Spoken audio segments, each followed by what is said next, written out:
Pilit na bumabangon ng mga residenteng apektado na magnitude 7.6 na lindol sa Eastern Samar. Mahigit 70 bahay ang tuluyang nawasak dito dala ng lindol. May news to go si Salima Refran live sa Lima. Hawi, kahit papaano ay bumabalik na nga sa normal ang buhay ng mga residente dito sa Eastern Samar. Ang mga estudyante nga, balik eskwela na, tulad na lamang dito sa Umawas Elementary School.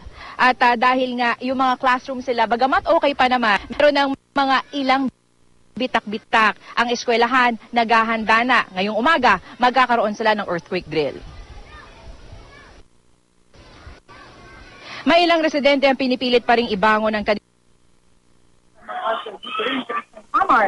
87 bahay nila dito rin sa Eastern Samar. 87 bahay ang nawasa. Ang dating sisika ng mga bahay, halos wala na. Gawa kasi mga ito sa kawayan ng ahit, kung hindi kinaya ang lakas ng pagdami. Ang mga residente, kaya yung salpa ng mga mapapakinabangang pangmangkahoy. Gagamitin nila ito para itayo muli ang kanilang mga bahay. Ang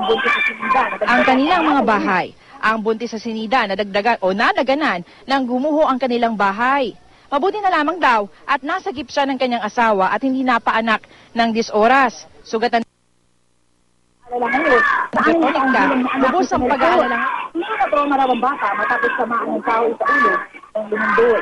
Tatarantaraw ito ngayon tuwing makakarinig ng malakas na sunog.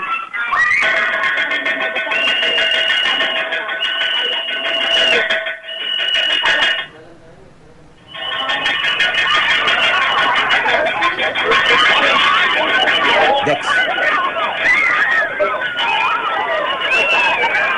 Inaasahan na isang buwan pa magtatagal ito nga mga aftershocks. Ayon sa kanila, importanteng alam ng mga estudyante kung anong gagawin nila sakaling lumindol habang nagkaklase. Hawi? Maraming salamat, Salima Refran.